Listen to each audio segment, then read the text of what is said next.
देख रहे हैं इंडार्क राजकुमार के साथ। तो चलिए बढ़ते हैं आज की कहानी की ओर। 15 सितंबर सन 1998 की सुबह जब मैं ट्रेन में चढ़ा तो सुबह के 5 बज रहे थे।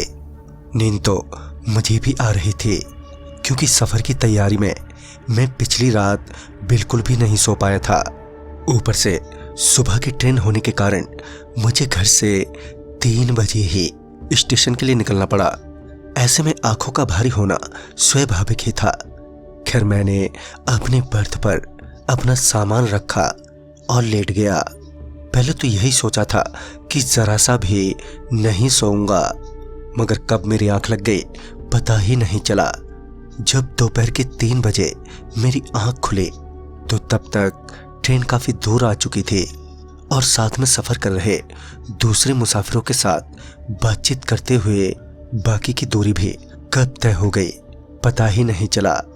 तकरीबन 7:15 बजे मैं ट्रेन से उतरा और स्टेशन के बाहर से घर तक के लिए गाड़ी ली। घर पहुंचते पहुंचते 9 बज गए और मुझे अब नींद भी आने लगी थी।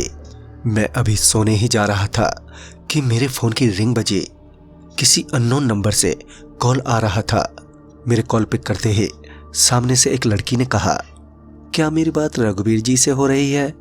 उस वक्त उसे जवाब देने की बजाय मैं ये इमेजिन करने लगा कि वो लड़की कितनी सुंदर होगी जिसकी आवाज इतनी मधुर है।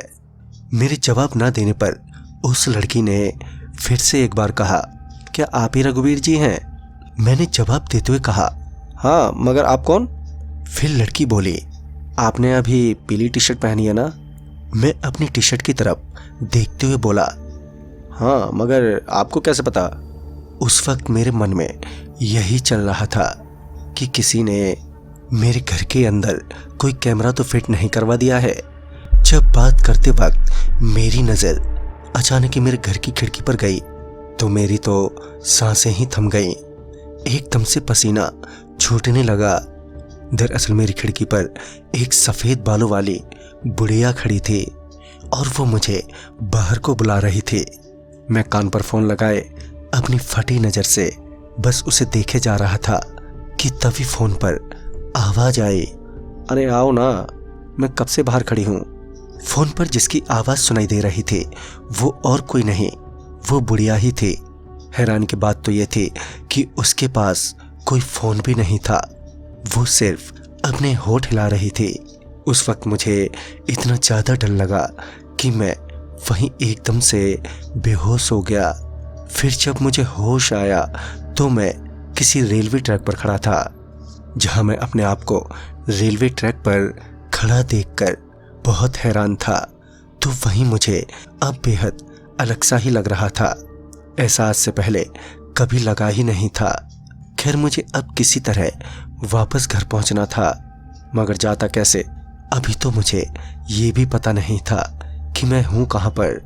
मैं अंदाजन ही रेलवे ट्रैक के किनारे किनारे चलने लगा, ये सोच कर कि आगे कोई ना कोई स्टेशन तो होगा ही, वहाँ पहुंचकर पता तो चल ही जाएगा।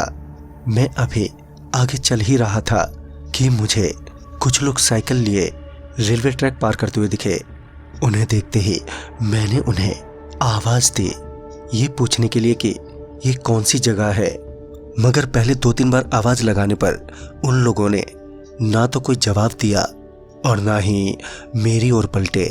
फिर जैसे ही मैं उनके करीब पहुंचा कि वो सारे चीखते चिल्लाते हुए भाग खड़े हुए, यहाँ तक कि उन लोगों ने अपनी साइकिल भी वहीं रेलवे ट्रैक पर ही छोड़ दी।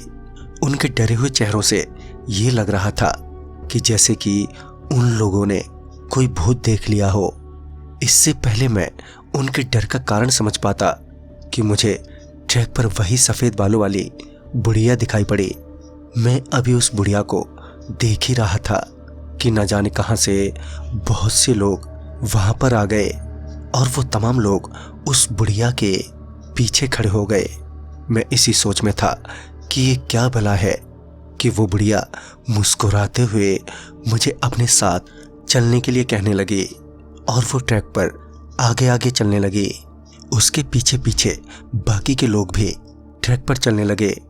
मैं अभी भी वहीं ट्रैक के किनारे खड़ा उन्हीं सबको देख रहा था कि तभी तो दोस्तों ये बुढ़िया कौन थे और ये तमाम लोग कौन थे और ये बुढ़िया रघुवीर के पीछे कैसे पड़ गई, ये जानने के लिए देखना ना भूलें इस कहानी की अगली कड़ी कल रात 8:15 बजे।